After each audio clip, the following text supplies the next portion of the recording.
हो नहीं पाया। तो वो का जब डेथ हो गया उसके बाद फिर बिजनेस हम लोग धीरे धीरे चला रहे।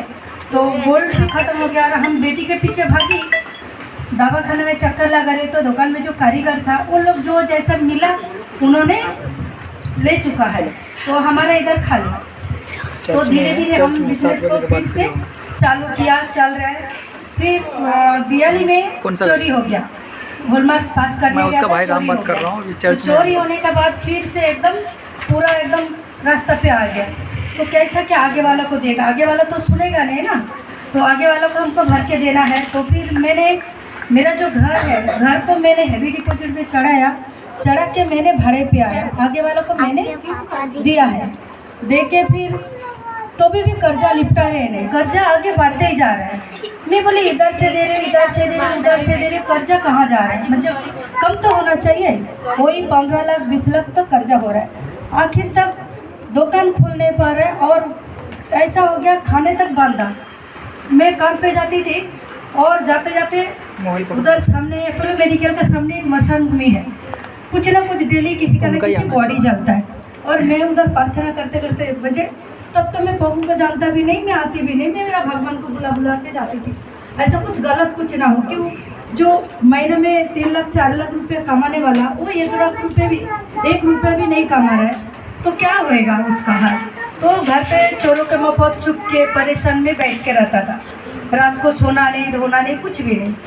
और सेक्टर 9 में गार्डन है, उधर जाके बैठ के रहता था, आत्मा करेगा।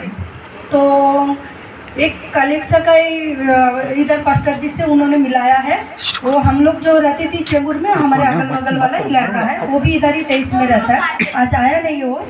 तो उन्होंने एक दिन मेरा हस्बैंड को बोलते क्या हालत बनाया, पूरा काला हो गया, बॉडी ऐसा हो गया। तो उन्होंने पास्टर जी के पास लेके आया। लेके आने के बाद मैं काम पे से रात को 8 बजे आई हूँ। तो आने के बाद मेरे को बोलते हैं, मेरे को दीपक ने लेके गया। किधर लेके गया? तो बोलता है ऐसे। तो मैंने किधर भी जाते हो क्या? तो बोलते नहीं अच्छा है, उधर जाने से मेरा बॉडी थोड़ा हल्का लग रहा है और मेरा माइंड भी थोड़ा सा ठीक लग रहा है, तो आपको भी मैं संडे को लेके जाती हूँ। तो मैं बोली मैं किधर नहीं जाऊँगी और मैं मेरा भगवान को छोड़ के मैं किधर नहीं जाऊँगी। बोलता तू चल तो से कुछ नहीं होएगा। तो फिर मैंने इधर आई, आके देखी तो मेरे को अच्छा लगा। 1 साल से मैं आ रही हूँ, संसार के लोगों को जैसा ऐसा बैठ के चले जाती थी, सुनती थी, लेकिन मेरे को वही घंटी हिलाने का, लेकिन घंटी तो हिला रही हूँ लेकिन कुछ फ़ायदा नहीं हो रहा, और भी मेरे को नीचे दबा रहे हैं और मन उधर है। एक बार मन आ रहा है जो इधर आओ, एक बार मन उधर हो रहा है। तो वो होने का बाद और एकदम बिजनेस जो गाँव से भी मैं कर्जा प्रॉपर्टी मेरा लोन में रख के वापस लेके आई और नीचे हो गया। तो ये घर भी गया, उधर का भी सब चला गया। तो क्या करूँ, इतना परेशान, और मैं इतना रो रो के परेशान, क्या करूँ। ये पुलिस का धमकी, वो पुलिस का धमकी, रो रो के पूरा बुरा हाल। रो के तो कुछ फ़ायदा नहीं होएगा। फिर लास्ट में ना मैं पास्टर जी के पास आई, उनको लेके आने के बाद पास्टर जी बोला डरने का नहीं है, प्रभु है, हम प्रार्थना करेगा और परमेश्वर से प्रार्थना करेगा, और अगर 20 वर्ष से आप अगर सब कुछ करोगी और 32वां लो पूरा पूरी आप प्रभु में आ जाए। तो हम लोग का कंटिन्यू चलते रहते प्रार्थना, जैसे कि नाइट प्रेयर। और पास्टर जी का जैसे कि एक झाड़ का छावा होता है ना, वैसा पास्टर जी हमारे पीछे लागू पाठ रहता है। जो हमारा कलेक्सा है, इन लोग भी मेरा हाथ जैसे परिवार का, जब पैसा नहीं रहता है तो पूरा परिवार भी छोड़ देता है, तो उन लोग भी खबर नहीं रखता है। तो इन लोग प्रभु में आने के बाद है ना, मेरे को एक बहुत अच्छा परिवार दे दिया है। ऐसा है जैसे मेरे को उठना बैठना तक साथ में है। और मैं अभी थोड़ा देर पहले भी इधर बैठ के रोने आ गया था। जैसे सिस्टर लोग भी आके जब गाना गा रहे हैं, बोल रहे हैं, तो मैं मन मन में एक बोल रही हूँ जो मेरे को कहाँ लाया है, मेरे जीवन का परिवर्तन कर दिया परमेश्वर ने, और मैं बहुत सुंदर जगह में आ गई। तो पास्टर जी तो कंटिन्यू किया, फिर दुकान पूरा बंद हो गया। ये मेरा देवर है, इनका भी आता पता नहीं है, ये अकेला कैसा 20 लाख कर्जा करेगा, फेड़ेगा। दोनों बच्ची है मेरा लड़की, तो ये दोनों को पढ़ाई भी कैसा करेगा, स्कूल का फीस वगैरह तो सब है, खाने तक भी है, कैसा क्या करेगा समझ में नहीं आ रहा है। फिर पास्टर जी जैसा हर 4 महीना भी चल रहा है, हम लोग का रनिंग है, 32वां लिया। 32वां लेने का 4 महीना हुआ, हर महीना में एक एक चीज़ प्रभु ने हमको दे रहा है, हर महीना में। और हर 1 तारीख में मेरे को प्रभु को जो 1 तारीख को होता है, ये और 1 तारीख को मेरा जैसा मैं पास्टर जी और सगालिक से सिस्टर लोग जो प्रार्थना करता है, करने का बावजूद भी मैं मेरा जो प्रभु को प्रार्थना करते हूँ, मैं रो रो के प्रार्थना कर रही हूँ। मैं एक ही चीज़ बोलती हूँ, वो जो सिस्टर ने बोलते प्रभु ने आपका बात सुना है, मैं एक ही बोलती प्रभु तेरा भवन के आसपास ही तेरे बेटा को दुकान दे। मेरा हस्बैंड ढूंढ रही थी कुछ भी काम करे, क्यों कम से कम तो घर तो चले। तो मैं नहीं चाहती, तो पास्टर जी से भी उन्होंने बोलता था जे पास्टर जी मैं ये काम करूँ, पास्टर जी मैं डिलीवरी करूँ। मैं बोले आपको गाड़ी नहीं आता है तो आप क्यों करें। और मैं प्रभु को बोलती तेरे बेटा जो काम में अभ्यस्त है, जो काम आता है वही काम उसको दे और वही जगह उसको ढूंढ के दे। तो परमेश्वर को एक ही बोलती तेरे भवन में आसपास ही दे।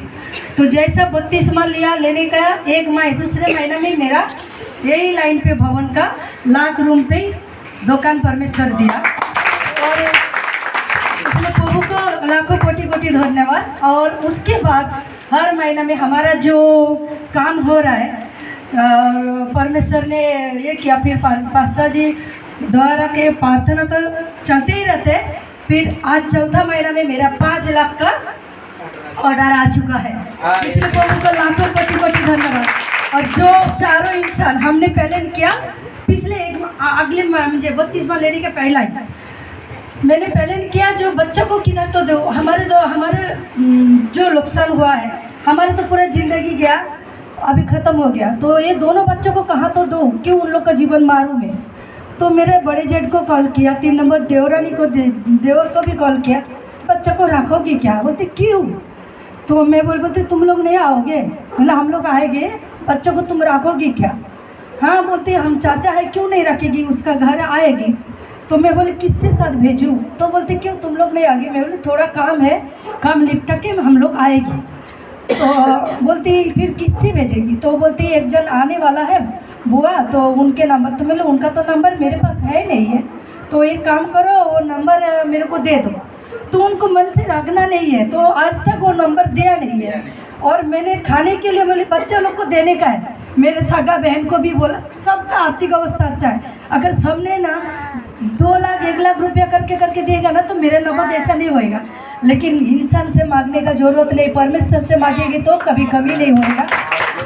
इसलिए कभी मेरे को मारने का हम लोग प्लान किया, ये जिधर है हम दोनों चले जाएगा, फिर कर्जा किसी को देने का नहीं, बच्चा मेरा किधर तो रहेगा।